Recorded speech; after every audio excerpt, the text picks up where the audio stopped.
পর্দাফাঁস।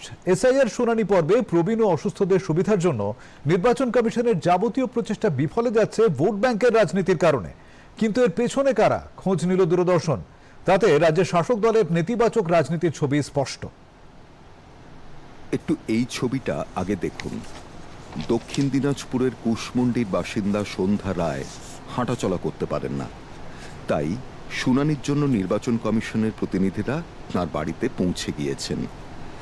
এসআইআরের শুনানি প্রক্রিয়ায় বৃদ্ধ, বিশেষভাবে সক্ষম, গুরুতর অসুস্থ, শয্যাশায়ী মানুষের জন্য এই উদ্যোগই নিয়েছে নির্বাচন কমিশন।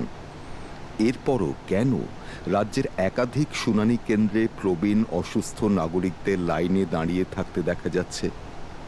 শুনানি কেন্দ্রে তাঁদের আনার পিছনে কারা? উত্তরের খোঁজে বাংলার শুনানি কেন্দ্রগুলিতে হাজির হন ডিডি নিউজের রিপোর্টার সৌরভ দত্ত। রাজ্য মুখ্য নির্বাচনী আধিকারিকের কার্যালয়ের তরফে সুস্পষ্টভাবে জানিয়ে দেওয়া হয়েছে যে 85 ঊর্ধ্ব সিনিয়র সিটিজেন যারা আছেন তাদের শুনানি কেন্দ্রে আসার প্রয়োজন নেই। একই সঙ্গে জানিয়ে দেওয়া হয়েছে শয্যাশায়ী, গুরুতর অসুস্থ, হাঁটতে চলতে পারেন না, এই ধরনের ব্যক্তিদেরও, মানুষজনেরও শুনানি কেন্দ্রে আসার প্রয়োজন নেই। তারপরেও প্রবীণ নাগরিক, এই ধরনের অসুস্থ ব্যক্তিরা শুনানি কেন্দ্রে আসছেন, সেই ছবিতে ছেদ পড়ছে না। কারণটা কি? রাজ্য মুখ্য নির্বাচনী আধিকারিক মনোজ কুমার আগরওয়াল সুস্পষ্টভাবে জানিয়েছেন যে এর পিছনে কারা রয়েছে সেটা তারা খতিয়ে দেখছেন। বিএলওদের দায়িত্ব রয়েছে সেই তথ্য পৌঁছানোর ক্ষেত্রে। বিএলও সুপারভাইজার যারা রয়েছেন তাদের দায়িত্ব রয়েছে। তারা কি দায়িত্ব পালন করছেন? যদি দায়িত্ব পালন করে থাকেন তাহলে এই ধরনের সিনিয়র সিটিজেনরা, অসুস্থ মানুষেরা, তারা সেই তথ্য পাচ্ছেন না কেন?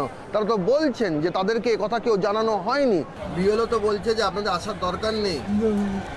বলেনি কিছু? বিএলও বলেনি কিছু? কমিশন বলছে আপনাদের আসার দরকার নেই। বিএলও বলেনি আমাদের বিএলও বলেছে কি অ্যাম্বুলেন্স করে লোক যাচ্ছে। আর আপনাদের তো উনি বেড রেস্টের লোক, উনি অসুস্থ, কিডনির পেশেন্ট, তারপরে হাই প্রেশার, আর আমি আর কিচ্ছু বলতে পারছি না। আজকের মধ্যে আসতে হবে। আমি তো কালকে যাইতে পারি নাই, মেয়ে ছিল না বাড়িতে। আজকে ওই যে আমাদের পাশের বাড়ির ছেলেটা ওরা আইছে, তখন আমার নিয়ে এসেছে। এটা তো হ্যারাসমেন্ট। আপনাদের তো আসার দরকার নেই, আবার আজকে ডেকেছে, আবার আজকে বলছে যে হবে না, না আবার বলছে 6 তারিখে আসো। হ্যাঁ, 6 তারিখ। আপনার পক্ষে বারবার এভাবে আসা সম্ভব? কি করবো বাবা, আমার তো করার কেউ নাই। অন্যদিকে দেখা যাচ্ছে যে শুনানি কেন্দ্রের বাইরে তৃণমূল কর্মীরা শিবির খুলে বসে আছেন। সেখানে ফটোকপির মেশিন রয়েছে, হুইল চেয়ার রয়েছে। পাড়া থেকে তারা বয়স্ক মানুষদের শুনানি কেন্দ্রে নিয়ে আসছেন অটোয় করে, ভ্যান রিক্সা করে, এবং তারা সেটা বলছেন যে তারা এই কাজে যুক্ত রয়েছেন। দুদিন আগে এই নোটিশটা সার্ভ করেছে, সেটা তো কর্মকাণ্ডের মধ্যে পড়ে না। এখন এসআইআরের 40% হয়ে গেছে, 60% বাকি আছে। এই সময় এই নোটিফিকেশান করে আমরা অফিসারদের জিজ্ঞেস করছি, বড় এখনও নোটিফিকেশানের কপি হাতে পাইনি। আর কবে বাড়িতে পৌঁছবে মানুষের? একদিকে কমিশনের নির্দেশ, আর বাস্তবের মাটিতে তৃণমূল কর্মীদের সক্রিয়তা, দুটো ছবি বিপরীত। আর এই বিপরীত ছবি যে ধরা পড়ছে তার কারণটা কি, তার উদ্দেশ্যটা কি? সেটা কি ভোট ব্যাংকের রাজনীতি? প্রশ্নটা উঠছে। সদুত্তর কি মিলবে? সৌরভ দত্তের রিপোর্ট, দূরদর্শন সংবাদ, কলকাতা।